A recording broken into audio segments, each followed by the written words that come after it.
Marwari media आप देख रहे हैं। आज है 30 सितंबर 2024 सोमवार का दिन। हिंदू तिथि आश्विन माह की त्रयोदशी है। नजर डालेंगे आज की बड़ी खबरों पर। शुरुआत करेंगे दुनिया की सबसे बड़ी खबर के साथ। बड़ी खबर हिजबुल्लाह चीफ हसन नसरल्लाह की मौत के बाद रविवार को इजराइल ने लेबनान से सटी सीमा पर टैंक तैनात कर दिए हैं। अल जजीरा ने इसकी तस्वीरें भी जारी की है। वहीं अमेरिका की रक्षा मंत्रालय ने कहा है कि उन्हें नसरल्लाह पर हमले के बारे में पता था। हालांकि इजराइल ने दावा किया है कि उसने ऑपरेशन शुरू करने से पहले अमेरिका को संदेश भेज दिया था। दूसरी तरफ नसरल्लाह की मौत के बाद भी इजराइल ने लेबनान में हमले जारी रखे। लेबनान के स्वास्थ्य मंत्रालय ने बताया कि इन हमलों में 33 लोगों की मौत हो गई है, जबकि 195 घायल हो गए। रिपोर्ट में यह भी दावा किया गया है कि नसरल्लाह को मारने के लिए 27 सितंबर को इजराइल ने 8 लड़ाकू विमान भेजे थे। बहरहाल आगे बढ़ते हैं। देश की एक और बड़ी खबर। कांग्रेस अध्यक्ष मल्लिकार्जुन खड़गे जम्मू में एक रैली को संबोधित करते हुए मंच पर बेहोश हो गए। इस घटना के बाद एक बार के लिए भीड़ में अफरा तफरी मच गई और उनके भाषण को रोकना पड़ा। वैसे कांग्रेस के एक नेता ने बताया कि खड़गे की हालत स्थिर है, वह अस्वस्थ महसूस कर रहे थे और अब आराम की आवश्यकता है। उन्होंने यह भी कहा कि अब चिंता की कोई बात नहीं है, खड़गे जल्द ही स्वस्थ होंगे।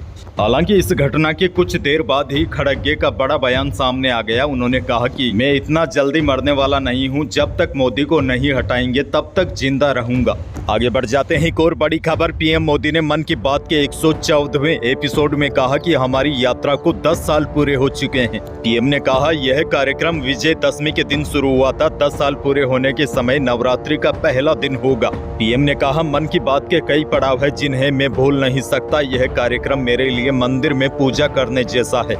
इस दौरान पीएम मोदी ने हाल ही की अमेरिका यात्रा का भी जिक्र किया। उन्होंने कहा अमेरिकी राष्ट्रपति ने अपनापन दिखाया। उन्होंने भारत को करीब 300 कलाकृतियां वापस लौटाई है। इनमें से कुछ कलाकृतियां तो 4000 साल पुरानी है। आगे बढ़ेंगे। एक और बड़ी खबर। भारत सरकार के पर्यटन मंत्रालय द्वारा दिल्ली में आयोजित एक सम्मान समारोह में उपराष्ट्रपति जगदीप धनखड़ की मौजूदगी में ब्यावर जिले के मसूदा उपखंड के देवमाली गाँव को बेस्ट टूरिस्ट विलेज का अवार्ड प्रदान किया गया। इस अवसर पर सरपंच की गांव पूजा गुर्जर और स्थानीय अधिकारी भी उपस्थित रहे।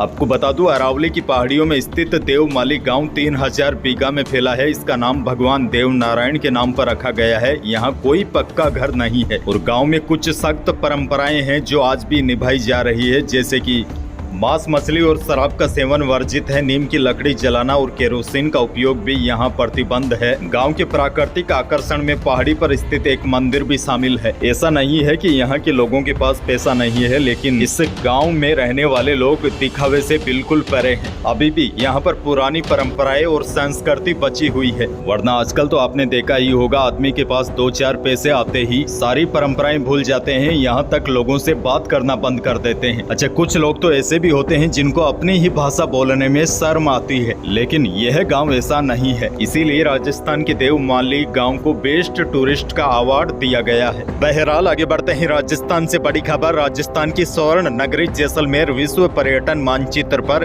अपनी विशेष पहचान रखती है और अब पर्यटन सीजन के शुरू होते ही पहियों पर महल का अनुभव कराने वाली प्रसिद्ध शाही रेलगाड़ी यानी कि पैलेस ऑन व्हील्स सीजन की पहली यात्रा पर जैसलमेर पहुंची। इस बार यह रेलगाड़ी साल की पहली फेरी के तहत नए रंग रूप और नए लुक में सैलानियों को लेकर जैसलमेर आई है। इस शाही ट्रेन में घूमने आए पर्यटकों का जैसलमेर रेलवे स्टेशन पर पर्यटन विभाग और जैसलमेर गाइड एसोसिएशन की ओर से भव्य स्वागत किया गया।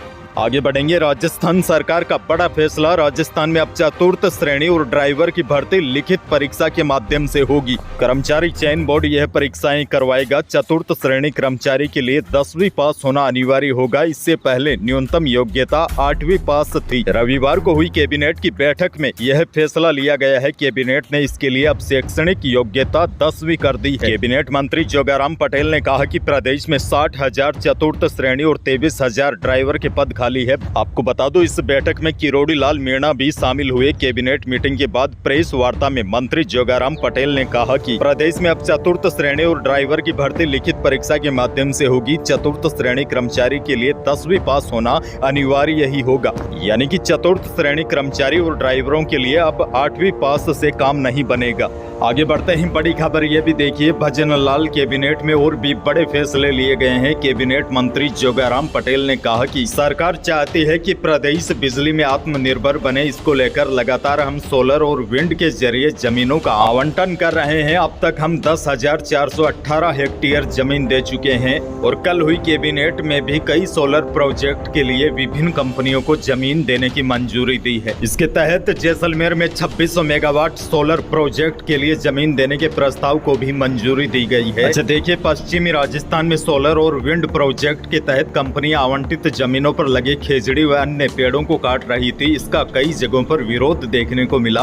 अब कैबिनेट मंत्री जोगाराम पटेल ने कहा है कि हमने कंपनियों को आदेश दिया है, जहां तक संभव हो कंपनियों इन पेड़ों को नहीं काटे। अगर आवश्यकता है तो कंपनियों को काटे गए पेड़ों की जगह दोगुने पेड़ लगाने होंगे। इसके साथ ही सरकार ने कुछ और बड़े फैसले किए हैं, जैसे कि सफाई कर्मी भर्ती के लिए सफाई कर्मियों को 2 साल का अनुभव प्रमाण पत्र देना होगा और अब पंचायत राज में भी भर्ती राजस्थान कर्मचारी चयन बोर्ड के माध्यम से ही की जाएगी। आगे बढ़ जाते हैं बीकानेर से बड़ी खबर। बीकानेर के जवान राम स्वरूप कसवा की मौत के 5 दिन बाद अंतिम संस्कार किया गया। जवान को शहीद का दर्जा दिलाने और अन्य मांग को लेकर 4 दिनों से चल रहा धरना रविवार दोपहर 1:30 बजे खत्म हो गया है। प्रशासन ने गार्ड ऑफ ऑनर के लिए भी सहमति दी थी। इसके साथ ही परिवार को 50 लाख रुपए की आर्थिक सहायता और पत्नी को संविदा पर नौकरी दी जाएगी। जवान की बॉडी को अंतिम संस्कार के लिए पांचू गांव ले जाया गया, जहां उनका राजकीय सम्मान के साथ अंतिम संस्कार किया गया। और इससे पहले रविवार सुबह जयपुर बीकानेर नेशनल हाईवे 11 भी खोल दिया गया था।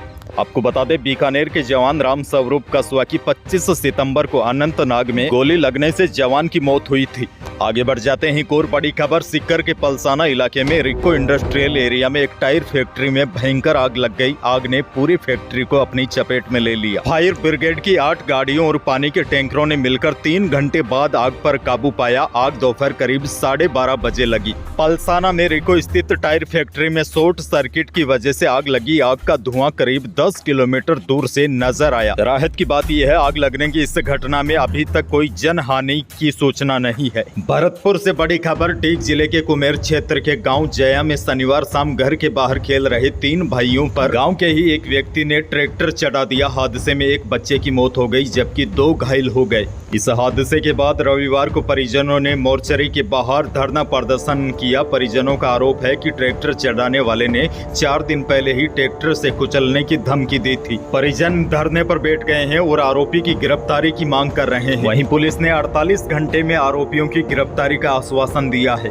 आगे बढ़ेंगे, उदयपुर से भी बड़ी खबर। लेपर्ड हमले में पिछले 10 दिनों में 6 लोगों की मौत हो चुकी है, जबकि 6 दिन में 4 लेपर्ड को पकड़ा भी जा चुका है। शनिवार देर रात जिले के गोंगुदा इलाके में छाली ग्राम पंचायत के बागदड़ा गांव में चौथा लेपर्ड भी पिंजरे में कैद हो गया है। वन विभाग के अधिकारी मौके पर पहुंचे। वहां से लेपर्ड को सज्जनगढ़ बायोलॉजिकल पार्क लाया गया। वहां वेटरनरी डॉक्टर लेपर्ड की जांच करेंगे। आगे बढ़ेंगे, बड़ी खबर। सितंबर के अंतिम दिनों में बाड़मेर में कई स्थानों पर तूफानी हवाओं के साथ बारिश हुई है, जिससे किसानों के खेतों में खड़ी बाजरा, गंवार, मूंग, मोट सहित कई फसलों को नुकसान हुआ है। बाजरे की फसलों को सबसे अधिक नुकसान हुआ है। फसल खराबे के बाद पटवारियों को नुकसान का आकलन करने के निर्देश दिए हैं। अब जल्द ही पटवारी नुकसान का आकलन करेंगे। बहरहाल आगे बढ़ेंगे, मौसम से जुड़ी बड़ी खबर है। राजस्थान में शनिवार और रविवार को भी कई स्थानों पर बारिश का दौर जारी रहा। वैसे बीते 24 घंटों के दौरान डूंगरपुर, उदयपुर, गंगानगर, बांसवाड़ा समेत कई जिलों में हल्की बारिश हुई। पूर्वी राजस्थान में अभी भी मानसून सक्रिय है, लेकिन पश्चिमी राजस्थान में अब मानसून तो विदा हो गया है, लेकिन पश्चिमी विक्षोभ की वजह से कई जिलों के ऊपर एक बार फिर से बादल देखे जा रहे हैं, जिसकी वजह से अब किसानों की चिंताएं बढ़ रही है। हालांकि राहत की बात यह है, पश्चिमी राजस्थान में बारिश को लेकर मौसम विभाग का कोई भी बड़ा अलर्ट नहीं है। विभाग के ताजा अपडेट के अनुसार अभी भी पूर्वी राजस्थान के कुछ जिलों में बारिश का दौर जारी रहेगा। पश्चिमी राजस्थान में हो सकता है 1-2 स्थानों पर पश्चिमी विक्षोभ की वजह से हल्की से मध्यम बारिश हो जाए, लेकिन ज्यादातर स्थानों का मौसम फिलहाल साफ और शुष्क रहने की ही संभावना है। अच्छा, अंत में बड़ी खबर ये भी देखिए, त्योहारी सीजन से पहले देश भर में कई बड़े बदलाव हो रहे हैं। अक्टूबर के महीने में कौन से बड़े बदलाव होंगे, कौन कौन से नए नियम लागू होंगे, इसको लेकर कल शाम को ही मैंने पूरी डिटेल के साथ आपको एक सेपरेट वीडियो दिया है। बड़ी बात यह है, अक्टूबर का महीना त्योहारी सीजन के साथ शुरू हो रहा है। इस महीने में बैंक और स्कूलों में भी भरपूर छुट्टियां रहेगी। यही थी आज की बड़ी और महत्वपूर्ण खबरें। वीडियो को लाइक करना बिल्कुल न भूलिए और चैनल पर नए हैं तो सब्सक्राइब जरूर कीजिए ताकि आप अपडेट रहे बड़ी और काम की खबरों से। धन्यवाद।